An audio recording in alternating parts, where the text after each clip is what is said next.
All right, welcome to Up on the Bars on Thursday night. Let's get her kicked off and get her going right now.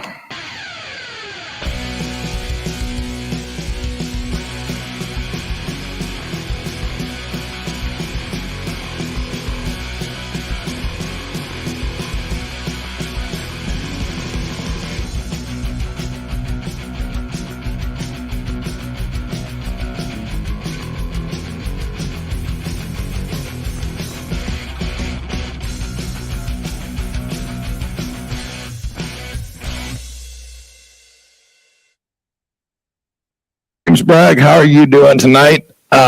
Just a quick couple of house cleaning notes. We picked up a sponsor for the June race at Bakersfield Speedway. Robert Wayne Baker of VIP Medical Concierge, right before going on air, announced that he's going to be sponsoring our race down in Bakersfield in June. So thank you, VIP Medical Concierge. Thanks for all you do to support our series. Well, we are live on a Thursday night. We did our special show last night, and we're live tonight with Keno Oregon hot shoe, as you heard us say over and over.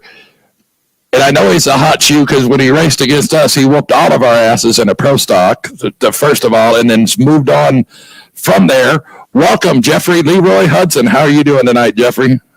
I'm doing good. Just getting ready for the few races this weekend. Yep, you're kind of breaking up a little bit, and I don't know what's going on there. Probably back away just a little bit, maybe. Back away. Yeah. Then here we go. Somebody's already commenting. We're already in there. Are we going to see you in something other than an A-Mod? That's the first question. Well, as of right now, the A-Mod's been a pretty good gig. We have plenty of competition to run around here. So right now, that's going to be what it is for a while. Well, I kind of figured that. I mean, when you're racing for somebody and letting them do that was Kyle Adams that asked that question. You got sponsor obligations. You got somebody that's helping take care of your program this year and doing all that stuff. So you kind of have obligation there. That's how I see it. Is that what y'all are looking at? Yep. I'm grateful to drive this car for Don Romer. It's been awesome. I probably couldn't afford a quarter of this stuff without him.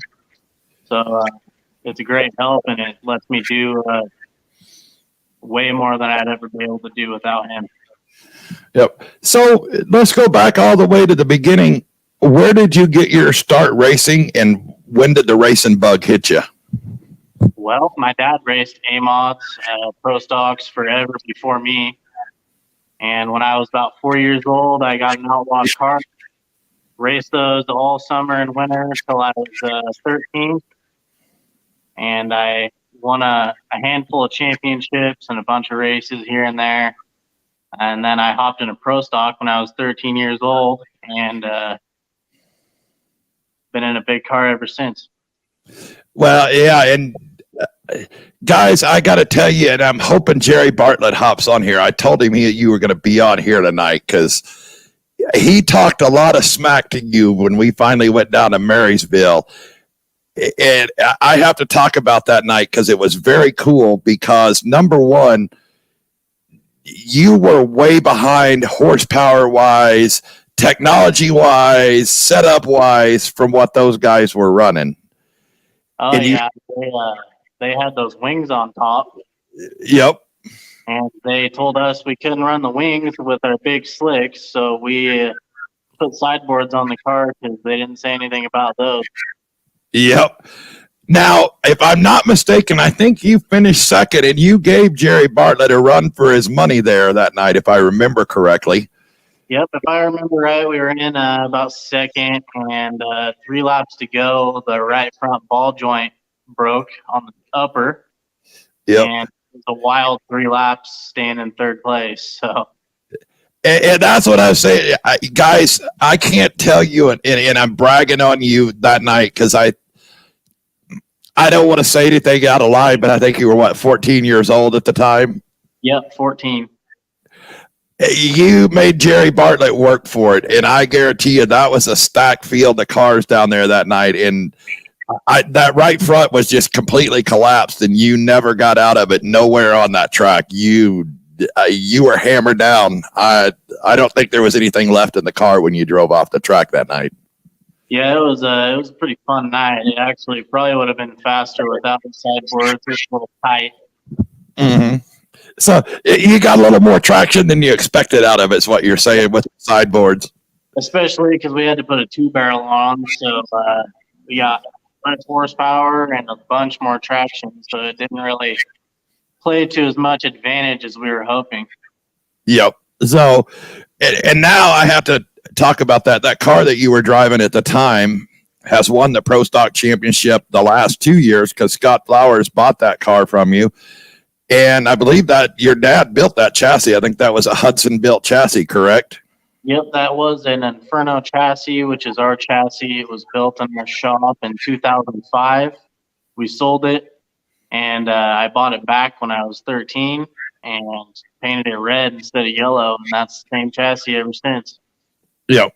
So, and I know you put on a battle right up to the very end, the year you won the championship with the Outlaw Pro Stocks, and you had a really hurt motor and everything else, and you still managed to get it done.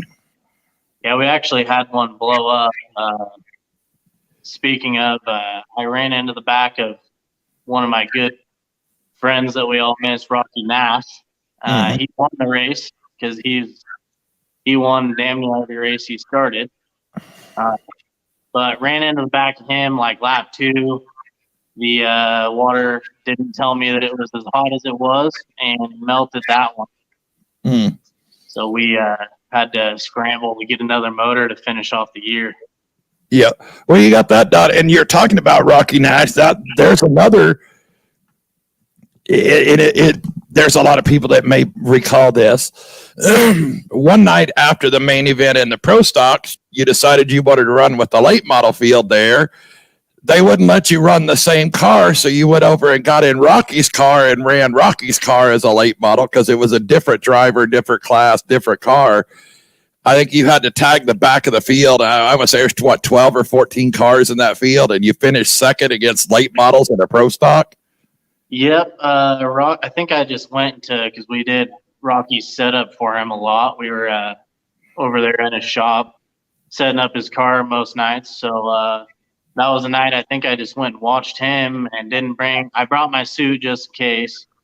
Hopped in his car, which come to find out after the race, we ended up blowing it up. It was on 7 cylinders, but I believe there was close to 10 cars, and it was definitely a fun race. So it's fun with those guys.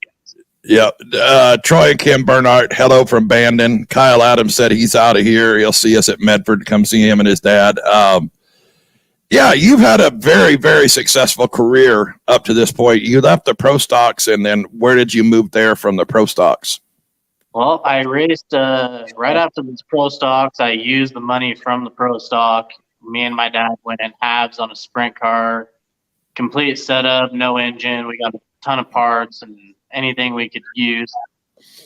The chassis was a 98. I believe they call it a Pro.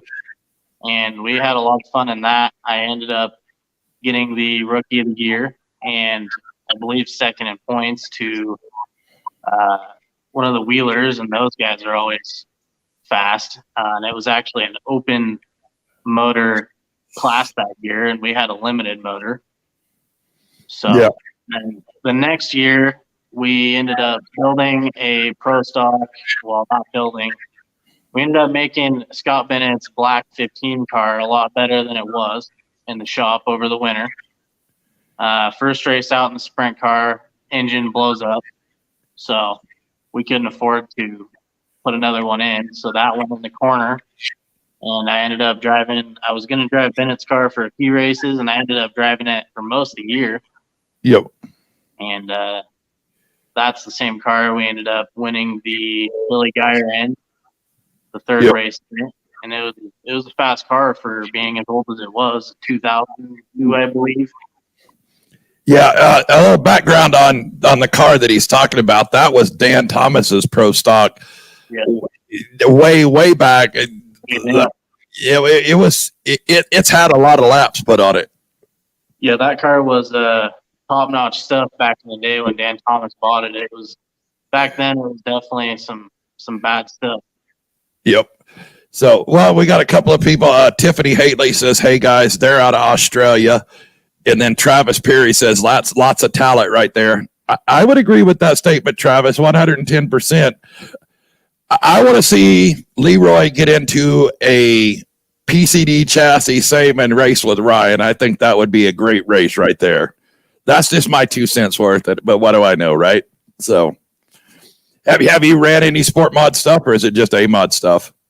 The only sport mod I've ever drove last year, the last race of our season in Willamette, I blew my mod up in the heat race. Mm-hmm. And I went around the pits because we were going for the state points or trying to. And I needed a car to start the main event with. So I went around the pits, and luckily I found one that I was able to drive. And I got about 8 laps in it. He wanted to see how fast his car was. That was the only time. Well, I don't know how much different driving a sport mod is over a pro stock, but I know basic chassis is basic chassis. They're all fairly equal. So yeah, pretty in between a pro stock and modified. It's got a little of this, a little of that. They have a lot more downforce and a lot more tires. So that's about the only feeling difference that I could tell, other than a J-bar probably rolls over a little quicker than a Panhard, I would say. Yeah. Ryan Perry, shout out to the Fast Slaps group. So I'm not sure what that's out. I'm sure you do, because you got a smile on your face there. Heads up, Ryan in his car, Jeffrey in his Shaw. That would be fun. So we're starting some controversy right here on the show. So there you go. So I have to tell you, y'all made the trip down to Bakersfield last year. I think that was the first night out in your new modified, if I'm not correct. Yeah, that was kind of supposed to be just a test for the mod, get ready for Vegas, make sure nothing fell off. But it was mainly for the pro stock. But this car, we kind of messed up over the phone when I was talking to my the chassis. The guys I bought the car from, Simmons Motorsports. I screwed up the setup a little bit, but we still ended up making one of the main and just kind of made sure the car didn't break. Yep. So I have to go back to that. I think you ran third the first night at the Bud Nationals in your pro stock. Third or fifth. I can't really remember. I can't remember. You were up in the top 5 all night long. I was in the top 5 that night. So second night you were running, I want to say fourth. I watched the video because I thought you might have had a little help, but I don't know what. Tell us what happened in your words, because I got the video. It's pretty exciting. Well, me and Chris Smith and Pettit, we were having a great battle for third, second, fourth. We were all mixing it up. Mm-hmm. I think I started close to 10th, got up there with Chris. Me and Chris both went right through the field, and it was on the top. The rest of the track was real slick, and I actually had slicks on the car, no grooves. Mm-hmm. And that track actually doesn't heat up tires the way I would have thought it would, so they weren't working as good as we intended. And when I was battling with Chris and Pettit, we were passing each other. A lap car ended up braking on the front stretch, pretty close to the end of the front stretch. Right. And just the 1 or 2 lines that I moved down basically made my car almost throw a slider on myself. I did not have a bead lock on the right rear, because we never usually do in the pro stock. And as soon as I touched the cushion, that was it. I knew I had to stay on the throttle, and, well, we sent it through the wall. Okay, guy, and when he says he sent it through the wall, not even exaggerating, he was up over the K-rails, through the billboards. All you could see was the spoiler of the car. I mean, he almost made it into the parking lot from the track. Yeah, we touched the telephone pole on the other side of the wall. The lights were moving the whole 9 yards, and they got him out of there. And then he was pissed because they wouldn't let him get back on the track. It's like it was still running. He's pissed because he couldn't get back on the track and race.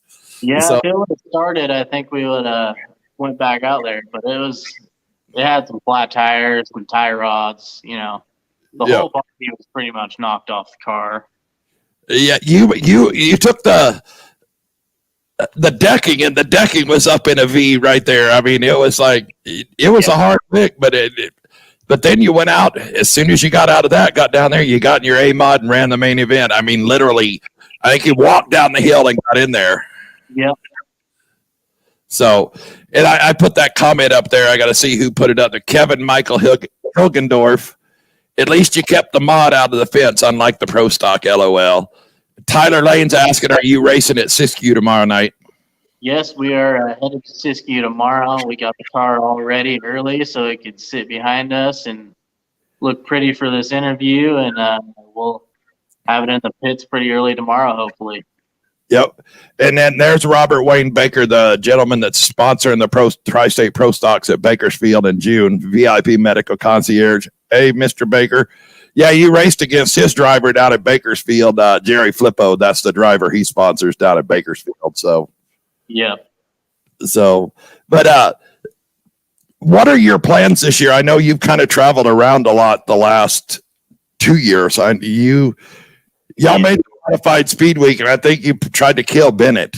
That's just my opinion. I'm just not to say that, but I can wore him out.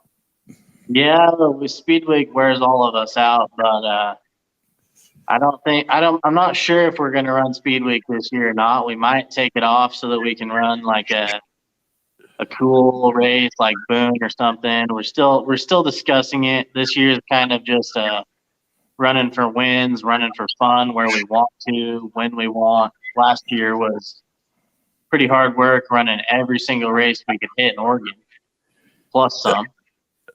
I know what you do. I don't know. Y'all were doing a lot of back-to-back racing along the way up to Cottage Grove, then back down to Medford. Y'all wore out I-5 last year.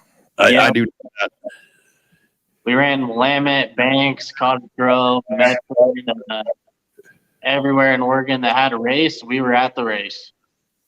Did you run Shipwreck and Beads last year? I didn't. Well, we were, but we decided not to during Speed Week. We Okay. didn't go up to Elma because it's not in Oregon. We were trying to get a couple extra points, bagging the last day of Speed Week and running Medford. That would have been our only time to run Elma. All right. Somebody, I don't know who it is because their name doesn't come out. Come to Boone. That's where the real rubber hits the dirt. I don't know who that is. Oh, that's Robert Baker. So I see it over there. He takes his IV hydration thing over there, and he's on site for Boone. They've invited him back this year as well. So he went last year, and I would like to go to Boone sometime. I'm just too fat and old to do all that walking. That doesn't look like fun. I hate to say it. It just does not look like fun to me. I think we definitely want to go down there. Yeah. So you went to Duel in the Desert last year. How did that go? Well, it was definitely fun. I like the track. I like how big it is. It's fun to change it up every once in a while, run all these short tracks and go into somewhere big, seeing what you can do. Brand new car. So the first 2 days we were adjusting for my personal preference of the car.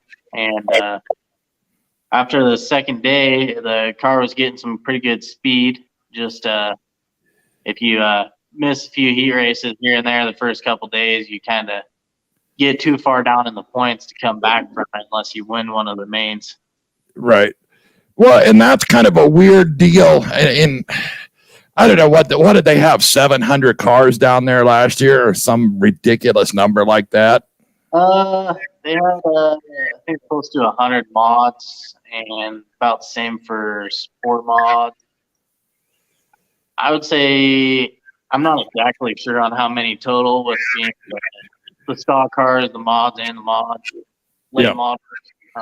But there's a couple hundred for sure. The pits are definitely full. I believe there's been more cars in past years, quite a few more, but there's definitely a lot. Yeah. Now, this year, I think that it's open modifieds. I think they're running all variety of modifieds this year with XR taking it over, if I'm not mistaken. Is that what you've heard? Or is it IMCA? I haven't heard anything about it. I think it's probably still IMCA if they're going to get any cars, but I guess we'll see and find out. Yeah. Well, our tech guy for the Tri-State War pops in here and says, "Yes, you are, Roy. Thanks. Appreciate it. I know I'm too fat to do that."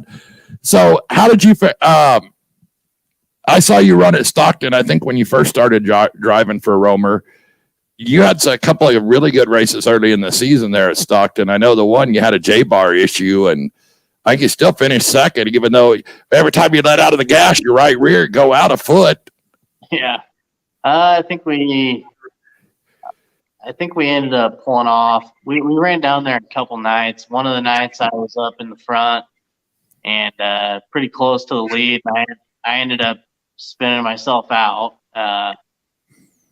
But one of the nights, the J-bar, I think, had a problem. And then the first few races we went down there was actually an open motor, and we were having a fuel hose pickup tube, and the tank was kinking.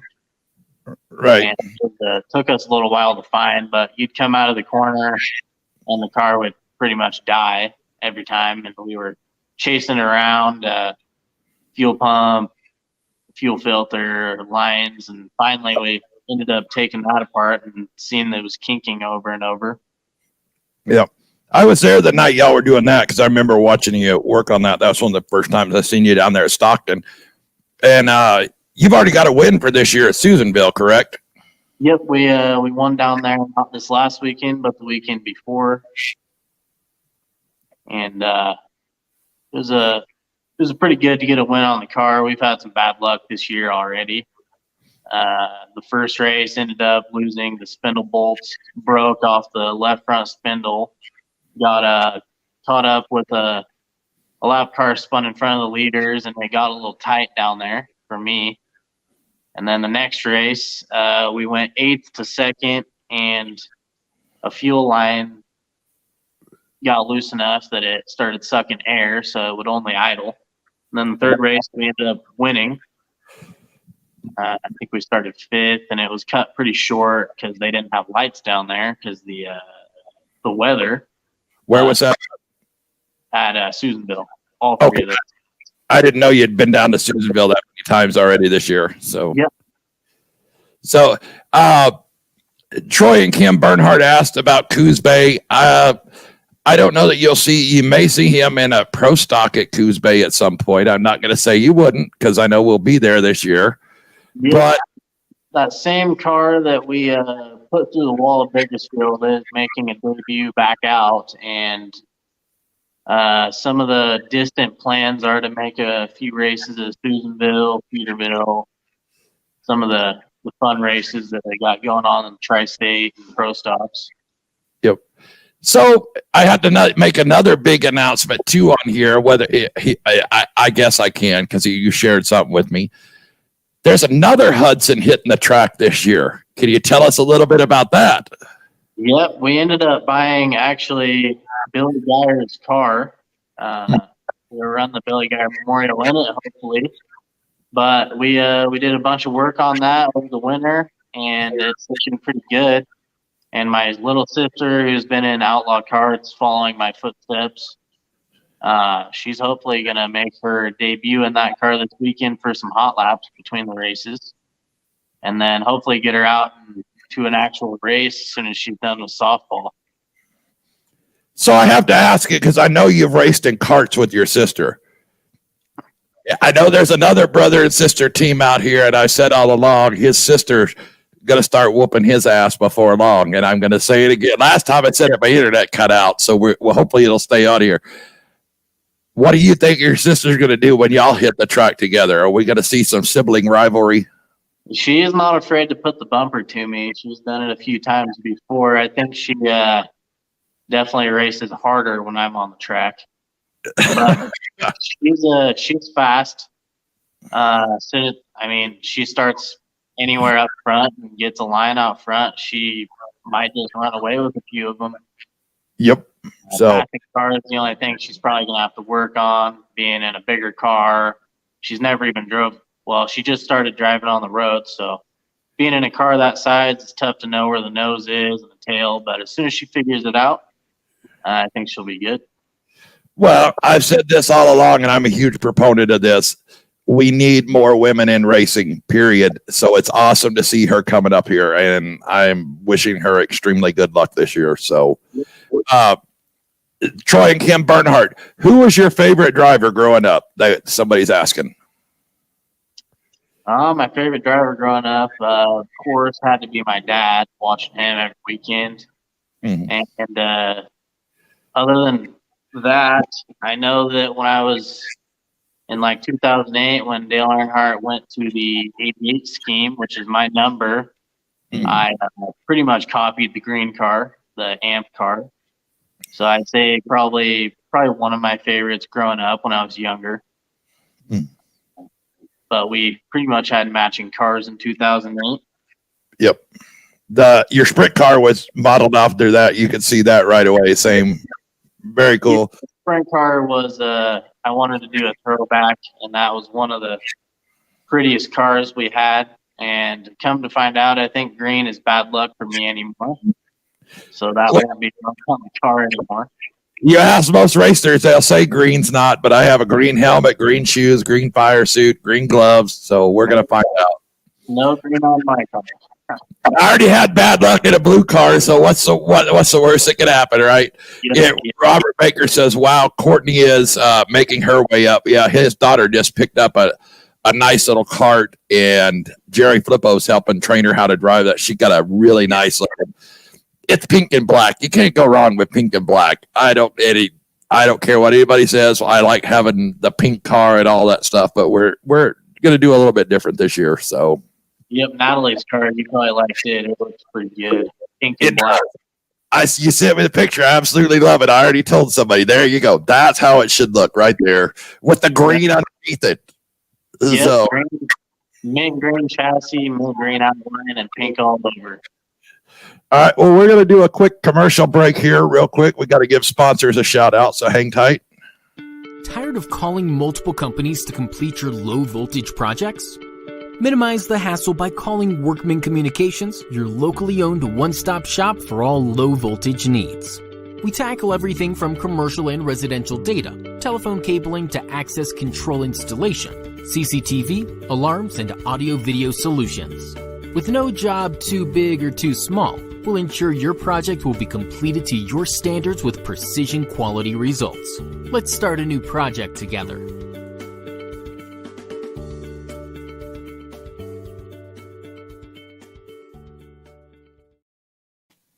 And I also have to give a big shout out to Vaughn Stone of Stone Pit Skylights.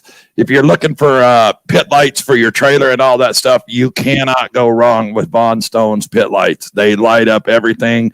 I think they're 80,000 lumens, all that. I think you got them on your trailer, if I'm not mistaken, don't you? Yep, we definitely have a set of those. They're awesome. Yeah, if you happen to buy a set from him, mention our show. Mention up on the bars discussion or my name so he knows that you're paying attention. So we always got to give a big shout out to those guys because they're helping us as well. And Vaughn, if you're watching, I'll be at Willamette Saturday night.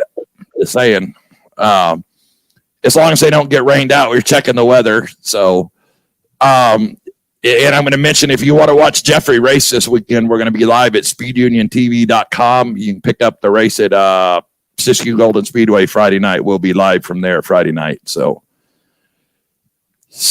what has been your biggest race you've won to date? Biggest race, I'd say probably the biggest race being the Memorial, either the Rocky or the Billy Geyer Memorial was a pretty big one. Yep. I came second in a lot of big races. That one's probably one of the biggest I've won. Yep. I didn't know if you had any more in the modifieds or whatever, but that's really cool that you're referencing a pro stock race. We've tried to keep that going. I know Arlen and John Bowers started that race and brought it all together, and that's kind of what brought the idea of the tri-state together. So we can try to continue on and make that bigger each year. And I know I think we succeeded. We had a really nice car turnout or car count last year, a great 2-day show, and we got another 2-day show this year. And there's going to be a lot more cars this year, I think, as well. Yep, that's been one of my favorite races to go to, just because to get all those guys down there and get to compete with new guys, new cars, and there's usually pretty good car count, close to 30 sometimes. Yep. So somebody asked who your favorite driver growing up was. I have to laugh because one of your family members sent me a picture of you sitting on Scott Lentz's lap at his modified. I think you were like 5 or 6 years old at the most. It may have been younger. I can't remember. That was really cool because y'all were battling out for a championship at the same time. I mean, there wasn't any give and take on the track with y'all. No, I think he's probably I don't remember much other than just pictures that I have with different drivers. And he was one of them that I had a few times when he won Trophy Dash, and he's everyone knows him around here. He's been fast forever, and it was definitely cool to see me in a picture with him when I was probably 3 years old, and then get to race with him after all those years. Yeah. Troy and Kim, no, Scotty's not racing this year. I think he's focused on his son, Bradley. I think they're going to be out with the Hornet this year, and he's working with his son, Bradley, with that. But I think you will see him at some point during the summer, at least once, if not more, in a pro stock that belongs to somebody else. So I know Lyle Hopper and him have probably been in talks and things like that. So there's a chance. We have a 2-day show up in Medford with the Tri-State this year in September. I think he'll probably be in a car for that. Chances are he'll be in Wairika and also probably in Cedarville. So are you located running the Hod and Shield Memorial May 28th in Medford? That's Hod and Shield. It's a good chance. I think we'll probably hit any Medford race. We're going to stay pretty close to home this year, being everything's so expensive this year, and we had such a busy year last year. It'll be nice to kind of stay a little closer to home for most of the time and hit a little bigger races a little more often. But pretty much any Medford race and any Wairika, and then some Grove, Willamette here and there. So I'm sure we'll be at that one. We don't really have a set schedule, just kind of wherever we want to run the week that we run. Yeah. So this year, as far as that, let me ask you a question. Are you planning on doing any double duties on the same weekends? And if so, how does that work? Because I know you were involved in other athletic events and things like that, so I probably think that helps. But oh my God, there's no way I could run those 2 races back to back. There's no way. I mean, I've done it quite a few times. I would rather race one or the other, just kind of take it easy. It does get a little hectic sometimes, especially when you're parked a mile from the track entrance. Sometimes you're running across the pits to get in the other car. I'm sure it'll happen a few times, but I would rather just race one or the other, given the night. Well, I do know your dad and Bennett try to make sure that if you're running 2 like that as soon as you come like at Bakersfield, you park the pro stock and they had your mod sitting right there for you. So yeah, they definitely. Luckily, my dad fits in the modified, so he can drive it up there after we get both of them ready, and I don't have to run as far. Yeah, but, it's still like. So, yeah, and everybody asks about the 50-lap main events at Wairika, and I'm not opposed to the 50-lap main events, but you just end up having a lot of attrition after 50 laps is what we've seen in the past. So, I don't know. I think 40-lap main event would be good. I actually like 50. I think the longer the better. Gives you a lot of chance to learn the track, the car, and everyone else around you, and at the end of the race, say you start 13th, you learn the two guys that are leading the race the whole time, and Yep. you end up being able to get by them. I think the 50 lappers are probably the most fun. Yeah. So, well, we haven't decided on links on that one. So one of them we might consider that. We hadn't talked about it yet as far as length of it. Jeff Hottenshield says the Hottenshield race is the same as the 2-day in Wairika for the pro stocks. It says, besides yourself, who's the driver when they pull into the pits as a threat to win anywhere you go? Who's the driver that when they pull in the pits? Yeah, when you go to a racetrack and you're there, who do you think automatically that's the guy I'm going to have to beat tonight, or the girl that I'm going to have to beat that night? It really depends on the track. I mean, when I go to Grove, there's 5 different guys that I'm like, one of those guys is going to be in the lead, and I'm going to have to get by him. Or, I mean, you got Weinbarger and Bryson James, and if Folger comes up, he's one of the guys that I'm always he's fast. There's really 10 guys all over that could win on any given night most of the time, at least last year. This year, I've Jake Maiden and Curtis Towns were in Cottage Grove, and that's who I battled with all year last year for the points. And Paul Ray, he's fast, and he ended up winning the race in Grove. But there's so many of them.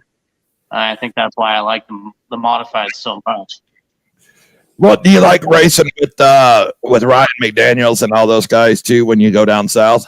Yeah, those guys are all fast, and when you go down there, they do get a lot more racing than we do. They get a longer season usually, and they're always, I mean, if you beat them, it says something because those guys are fast. And like when I go down to Susanville, Riley Simmons, he's pretty much he's pretty unbeatable down there most times when his car is good and everything goes right. He'll start 12th and win the race, and he's one of those guys too. There's so many of them. Well, and then if you go down south to Bakersfield, you got Jerry Flippo, Ethan Dotson, Robbie Sawyer. Take your pick out of any of those. You're going to have to work your way around these guys. You got Williamson up north. You got Gray Ferrando. There's tons of them. There's so many fast guys. Hard to pick some. So I'm going to stir up some. Travis Peary used to be one before he quit on us, but he was always one that I knew I'd have to pass if I was going to win the race. Yeah, see, Travis, you just got called out. He said you quit. Nobody likes a quitter, just saying. So just had to say that. So you were at the Duel in the Desert, and we had Gray Ferrando on shortly after the incident that happened.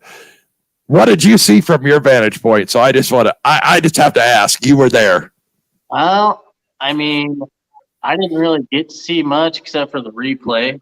I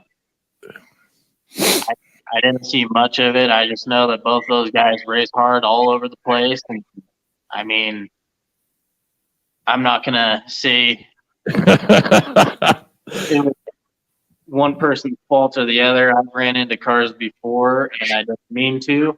And it has looked like I did it on purpose. But it just, when you're racing hard for a spot or a transfer or the win, sometimes you do that. And, it's just kind of how racing is, and you got to know that. So just say it. Hey, you didn't come there to finish second, right? Yeah, exactly. You didn't come to finish second. I just had to ask. I figured I'd ask that because Gray was pretty fun to talk to on there. I haven't spoken to Colin. I don't want to stir up shit because I don't know him. I'm not going to say anything bad about somebody that I don't know. I know he's a pretty good with both of those guys. They've helped me here and there over the years, and we've had some good races. We've done some rubbing and racing, and it's been I get along with both of them pretty well. So yeah, I seen Colin wax the field out at Antioch with a broken left front. Didn't even need a left front tire. He just whooped him anyway. So there's no doubt that he's a good driver. So yeah. So, since you were there, it's saw it because that was talked about for quite a while. I think there was a lot of people had a lot of opinions on that one.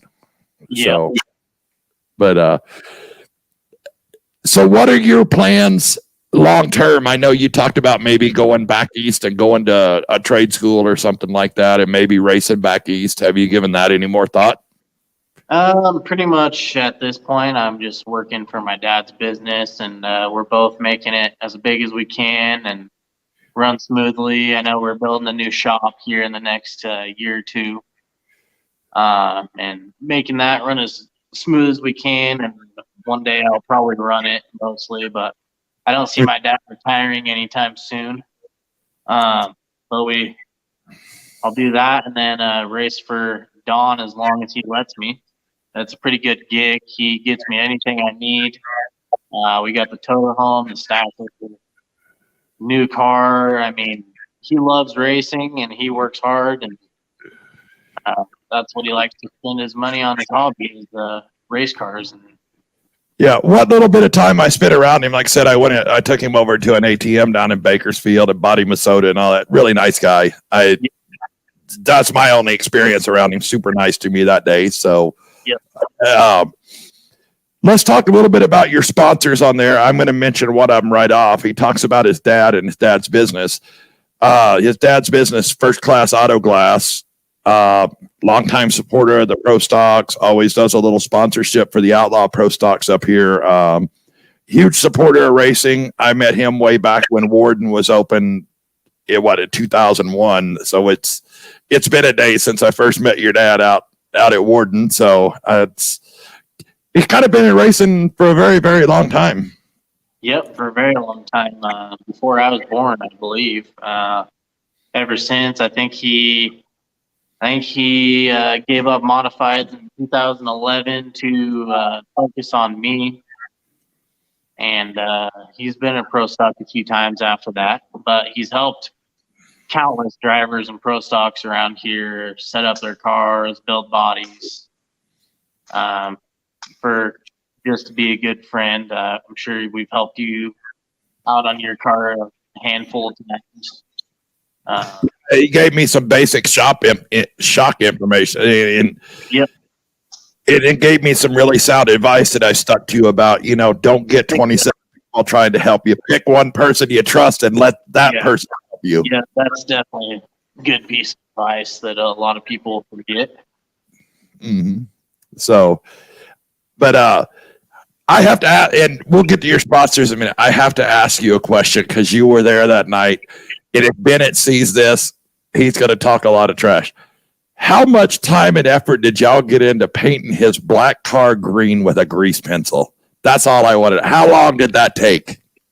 I think me and James Flowers probably spent a few hours painting it with plenty of fake sponsors and some dead rats in the seat. He wasn't very happy when he seen that. No. So I have to tell y'all, Bennett's car was jet black with some silver numbers on it. Yep. They took a green, like almost camo colored green grease pencil, the ones where you have to peel the end off, and they painted the entire Pro Stock that camo green with a grease pencil. That had to be in 4 or 5 hours worth of stuff y'all put into doing that. That couldn't have been a fast process. Yep. He wasn't very happy the next day when he seen his car. Yeah. So did he make you wash it off, or did you help wash it off, or did you leave it up to him? I don't know who washed it off. I think we ended up just putting a new body on at that point. So yeah, and I noticed Keith O may be coming back in there. I know he bought Bennett's car and all that. That's really cool seeing him working on that. You said you've got a car that's going to make a few races this year. Your sister's coming out. Hopefully mine will be done in the near future. It's completely different than the last time you've seen it. Yeah. Our little class is building up here. I mean, Denny and his prior crewman, I can't remember his name right off the top of my head, has got a new car. Is there anybody in that class that you are looking forward to getting out and racing against again? I like racing against all those guys. The class around here, we pretty much go for the little bigger races just because we race the modified most of the time. So we don't want to take time away from that. But I think Bennett's gonna hopefully hop in that car and race a few times. But I always like racing with Flowers and Scott and James. We always have good battles. And it just depends on who brings the car out at what day. Jeff Hodenshield, me and him had a good battle last year when I drove the 55 car. He looked really good this year at the first race. I don't know. It looked like maybe he broke a shock or something there because, I mean, it was on fire, and then all of a sudden it just looked like something broke in it, and he's watching. Maybe he can chime in and let us know. It looked like something broke. I haven't been up in the grandstands and watched racing till this year. It looks completely different in the grandstands than it does from the pit side. Yeah. Broken shock, Jeff Hodenshield, broken shock. Yep. It was very clear something broke in there, Jeff, because you were on fire moving, and then it's just like that broke, and it's like it just stalled everything you were doing. So I've learned to watch all this stuff this year with covering all the races and doing stuff. You see things like that. We've been at the asphalt track every weekend. They ran at Stockton 99, and I hadn't covered anything on an asphalt track till this year. That's a whole. You need to come down and do that. I need to see you get in one of the B4s in that class that they're running. I drove an asphalt car one time. Rocky Nash. Actually, it was probably one of my best opportunities I ever got was meeting Rocky Nash. Yeah. And he actually bought a few asphalt cars just so that me and him could go race together on the asphalt. And I ended up getting to go one time before that ended. The car broke a rocker arm at 8 laps in, and it was a super special rocker arm and didn't get to go back out. But I ended up getting to watch him race a full asphalt race, and he's definitely he was impressive. Well, you got a former NASCAR team owner just hopped on here to watch. Ed Renzi of Team Renzi just hopped on here. I see him pop up on there. And I'm not bagging on any of the other cars that we've seen over there and all this other stuff, but we've been covering the B4s at that asphalt track. Those guys do not give an inch to anybody. They hit each other every single lap. Not enough to do damage, not enough to dump somebody, but I guarantee you I have never seen guys race as hard as those little B4s and them little front wheel drive every lap. It's like, holy cow. I'm a fan of watching it from the stands. I don't want to do it, but I'm enjoying watching it. It was really, really cool. So I would love to see you in one of those cars because I think you'd have a ball. Definitely a pretty common. There's your grandma. She stepped in, huh? Hey, how are you doing? I think you surprised her. So, yeah. But I also like watching the pro late models. Those guys are pretty exciting to watch down there too. They get after it. So, is that what? Before we get anywhere else, I'd like to mention some guy that anyone who's been around here has probably known. He's been around. He's one of the local legends in my eyes, Joe Davison. I don't know if you've met him before, but I know he's helped tons of people out. I would never have had this car or met Don if he didn't beg Don for years and years to let me drive it finally. He's helped my dad out for years, and he went to college just to help Dane Smith, crew chief for Dane Smith, who's also one of the local legends around here, especially at the Posse grounds. Anyone that's older will know him. Down there, he won everything. Without Joe Davison, I wouldn't have half of this.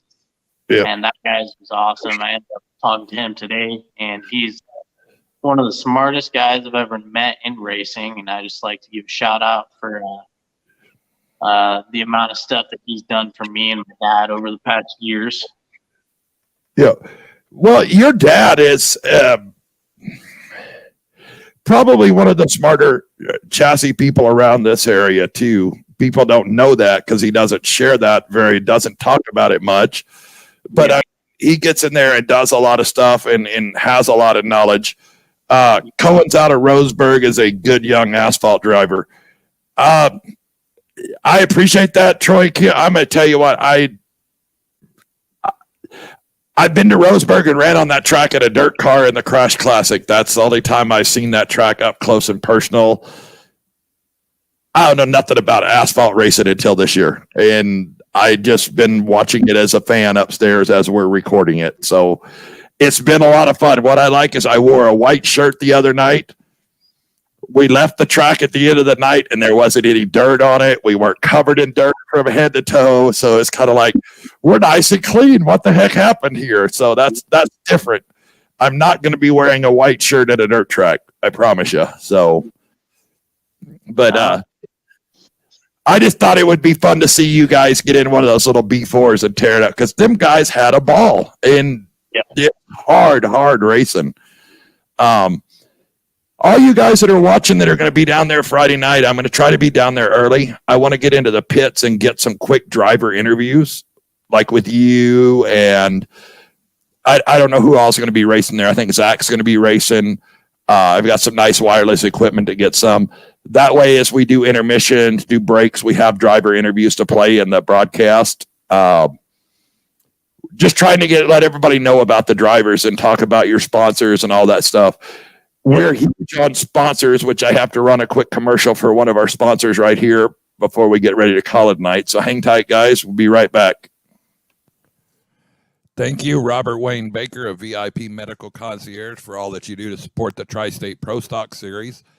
VIP Medical Concierge will be available to all the racers at many of the tracks that we run this year. Services include IV hydration, medical care. If you need to see a doctor and can't get in to see during the week, he'll be on site to diagnose any medical conditions, things like that. Thank you, Robert Wayne Baker and VIP Medical Concierge. I'm going to tell you right now, if you like to drink beer at the racetrack and you're there for a 2-day show when he's there, great hangover solution. I don't know personally, but I know a lot of people that have taken advantage of it. If you're old and fat like I am, he has a nice anti-inflammatory IV hydration he can give you. It does amazing wonders with that. You feel like a new person when you get done with that. So Blake Perry says, nice aero package. Yeah. Blake worked on this thing all week last year in Speed Week, keeping it clean and making sure all the panels were straight. He's a hell of a pitman to have around. I think Ryan mentioned that the other day. I think Travis and some other people mentioned out that's who keeps the cars clean. So Blake, he quite a bit of money on Speed Week washing people's cars for him. and then Cole, and I'm not even going to try to pronounce his last name. Sorry, it is Jeffery headed to Silver Dollar this weekend. He's headed, or him? He's asking if you are. Well, I think I'm gonna race Wairika, and then I think we're gonna head up to Cottage Grove for Saturday. So I'm not advocating for any tracks on here, but I'm advocating for any track. Come to Willamette Saturday. We're streaming Saturday at Willamette too. You'll get double airtime. Yeah, that's a possibility. We're still up in the air. That's like I was saying with the no schedule. We can kind of do whatever we want. After Wairika, we'll pretty much decide if we're going to go racing, where we're going to go, and when we're going to leave. Now that we have the toter, it makes it a lot nicer. You can just stay at the track or drive halfway and pull over and sleep. It's definitely a key item for our program and all the traveling that we do. Well, I would agree with that. I've stayed on more hotels in the last 5 weeks than I've done. Troy, is Pappenhausen still racing? I think he is. I think I've seen him run a couple of shows. The last few, I know he ran his late model last year somewhere. I can't remember where, but yeah, I think he was down at Baker or Stockton in January or February. So, but yeah, he's still running here and there. So that's why I have a motorhome. Love it. And that's from Robert Wayne Baker. Yes, I agree.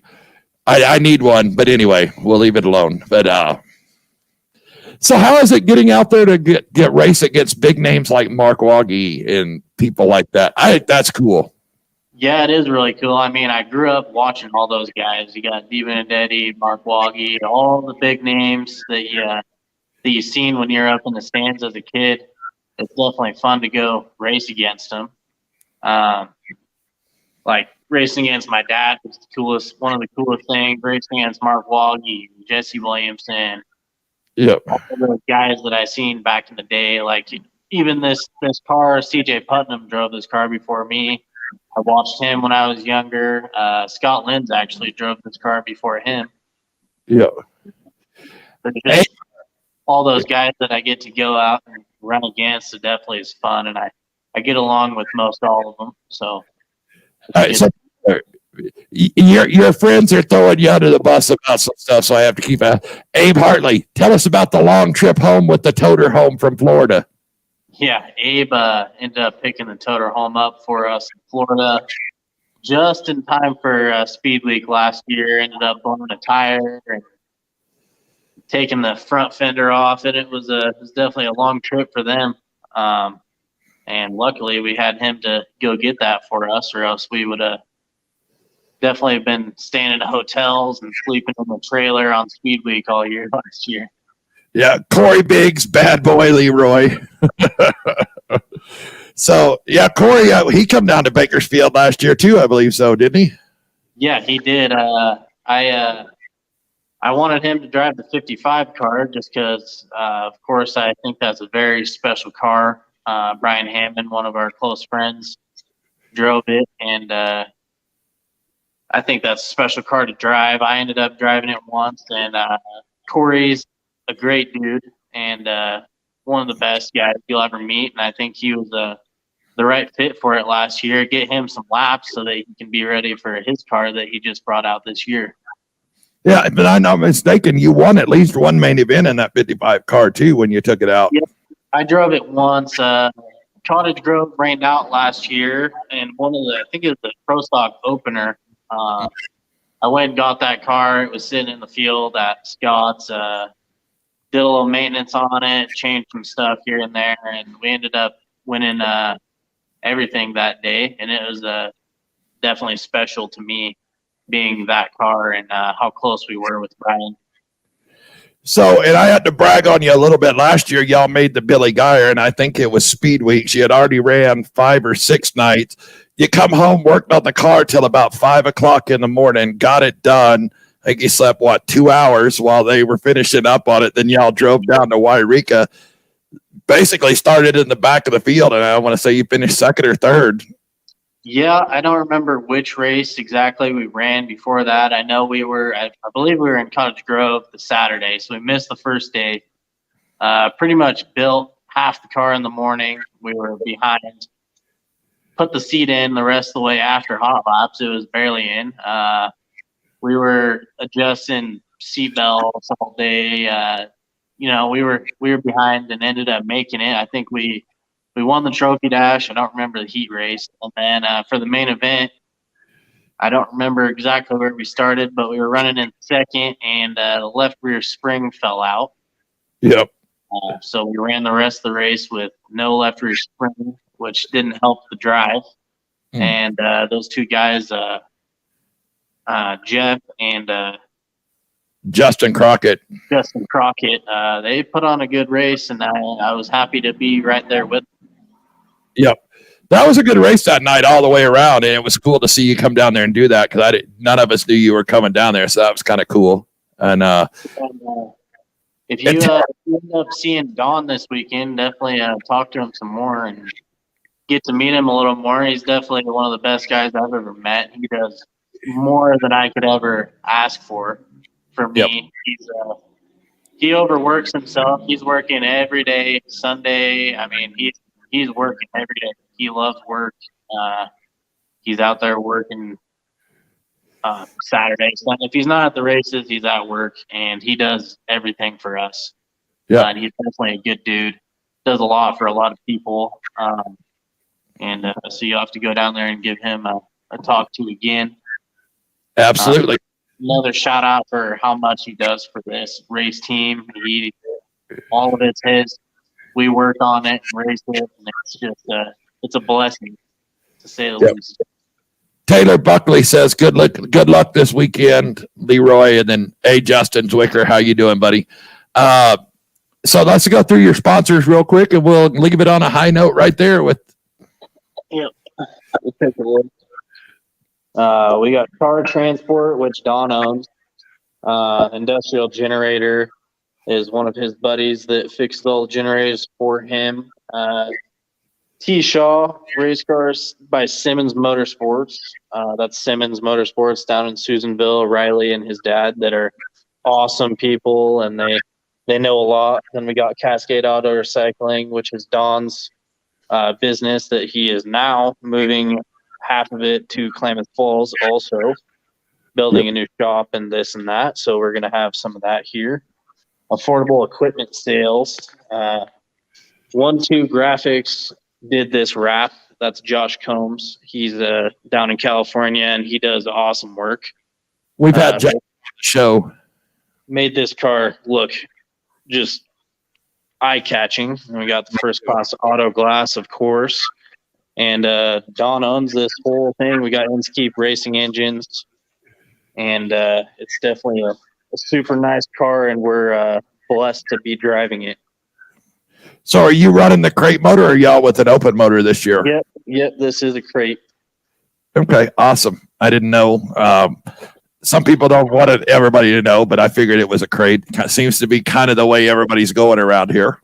Yeah, I think crates are definitely. Open motors are cool, but it's definitely nice not have to work on the motor. And they make pretty good power. Definitely easy to put to the ground. They run good. And you don't have to work on them barely. Last weekend, we actually had the crank bolt for the pulleys break out of it, and that's pretty much the only thing we've had to fix. This motor right here has got over 100 nights on it, so you rarely can get that out of an open motor, if ever. Yeah. So they're pretty good, I think. Yeah.